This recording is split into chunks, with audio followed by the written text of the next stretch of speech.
Jangan lupa subscribe, like, dan share ya untuk mengembangkan channel ini agar lebih baik. Teman-teman semua, kali ini kita akan membahas tentang ciri-ciri orang cerdas menurut Steve Jobs. Menurutnya, orang cerdas mampu membuat koneksi yang bagi mereka itu tampak jelas, tapi tampak membingungkan bagi orang lain. Bagaimana itu? Berikut penjelasannya. Hai semuanya, tingkat kecerdasan seringkali dikaitkan dengan tingkat keberhasilan seseorang. Itulah sebabnya kita semua pergi sekolah atau bersekolah untuk menjamin masa depan kita. Tapi kenyataannya banyak orang cerdas yang pada akhirnya gak berhasil dalam hidupnya, sementara ada orang yang dinilai kurang cerdas ternyata berhasil di dalam hidupnya. Ciri-ciri orang cerdas menurut Steve Jobs. Penjelasan umum pernyataan di atas adalah karena cerdas itu bukan cuma IQ, tapi ada EQ dan beragam QI lainnya. Namun demikian, Steve Jobs ternyata punya definisi sendiri yang berbeda akan makna kata cerdas.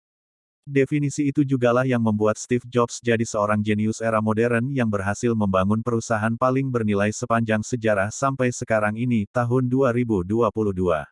Seperti apa sih definisi cerdas menurut Steve Jobs, dan bagaimana kita bisa mengaplikasikannya? Ayo kita bahas bersama. Di dalam sebuah interview Steve Jobs mengungkapkan pandangannya tentang karakteristik orang cerdas. Yang menarik adalah tidak ada satupun dia menyebut kata-kata kemampuan berpikir, out of the box, atau dedikasi luar biasa. Melainkan dia berkata, mereka yang cerdas memiliki kemampuan untuk zoom out. Seperti berada di dalam sebuah kota dan Anda dapat melihat semuanya karena Anda berdiri di atas gedung berlantai 80 yang terletak di tengah-tengah kota. Dan di saat orang lain mencoba mencari cara untuk pergi dari A ke titik B dengan cara membaca peta kecil di tangan mereka. Sementara Anda sudah bisa melihat dengan jelas dan lengkap di depan Anda, karena Anda bisa melihat semuanya. Oleh karena itulah menurut Steve Jobs, orang cerdas mampu membuat koneksi yang bagi mereka itu tampak jelas, tapi tampak membingungkan bagi orang lain.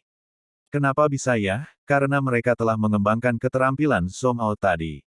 Sehingga mereka mendapatkan pandangan yang lebih baik tentang gambaran besarnya.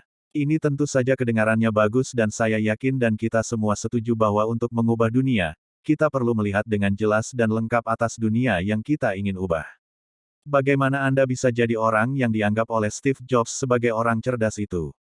Ternyata jawabannya berhubungan erat dengan memiliki pengalaman hidup yang unik. Menurutnya, jika Anda memiliki kumpulan pengalaman yang sama seperti orang lain, maka Anda kemungkinan membuat koneksi yang sama seperti orang lain, sehingga Anda menjadi tidak inovatif. Makanya mungkin Anda perlu untuk pergi ke Paris dan menjadi penyair di sana selama beberapa tahun, atau Anda mungkin bisa pergi ke beberapa negara dunia ketiga. Saya menyarankannya begitu, kata Steve Jobs. Masuk akal juga sih. Hal-hal itu tentu saja sesuai dengan apa yang sering dikatakan oleh Jobs, bahwa orang yang terbuka terhadap pengalaman baru dan interaksi sosial akan mencari situasi yang paling menarik dan tidak standar dalam hidup mereka dan sebagai hasilnya, mereka mendapatkan kekayaan perspektif yang tak ternilai.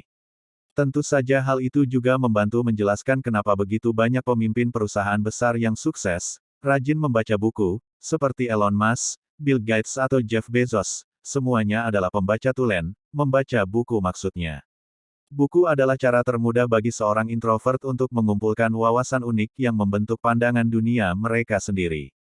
Melalui buku-buku itu mereka dapat memperluas cakrawala mental mereka. Jadi menjadi masuk akal jika seseorang yang membaca 100 buku bisnis klasik, kemudian akhirnya bisa melihat pergerakan tren, sehingga mampu menangkap peluang sebelum orang lain. Tentu saja buku perlu dilengkapi dengan pengalaman yang beragam. Banyak yang bisa kita pelajari dari pengalaman berteman dengan orang-orang yang punya latar belakang yang berbeda dari kita, juga situasi, dari lingkungan yang tidak biasa kita hadapi. Semasa kuliah Steve Jobs itu berkelana ke India untuk mempelajari Zen dan filosofi Timur. Yang mana, itu kemudian mempengaruhi desain dari semua produk-produk Apple hingga hari ini. Steve pernah berkata, "Creativity is just connecting things." Kreativitas hanya menghubungkan titik-titik. Nah, yang membedakan Steve Jobs dengan kebanyakan orang adalah dia memiliki titik-titik dengan jumlah yang sangat banyak dengan bentuk yang beraneka ragam. Maka wajar, ketika ia hubungkan titik-titik itu, maka hasilnya adalah sebuah mahakarya inovasi yang mengubah dunia. Ciri-ciri orang cerdas menurut Steve Jobs. Jika Anda ingin jadi orang cerdas seperti yang dimaksud oleh Steve Jobs, maka 1. Perbanyak keluar dari kelompok pergaulan Anda. 2. Temui dan gapailah orang-orang yang berbeda dari Anda. 3. Pahami sudut pandang mereka. 4. Perbanyak pengalaman Anda atas hal-hal baru yang gak itu-itu saja. 5. Lihat dunia sekitar Anda secara utuh. 6. Jangan terjebak pada satu sudut pandang sempit. 7. Kemudian, sambungkan titik-titik itu secara kreatif. Dan 8. Hasilkanlah mahakarya inovasi yang dapat mengubah hidup Anda dan orang-orang di sekitar Anda menjadi lebih baik. Jangan lupa share, like, dan subscribe untuk mengembangkan channel ini supaya lebih berkembang. Terima kasih.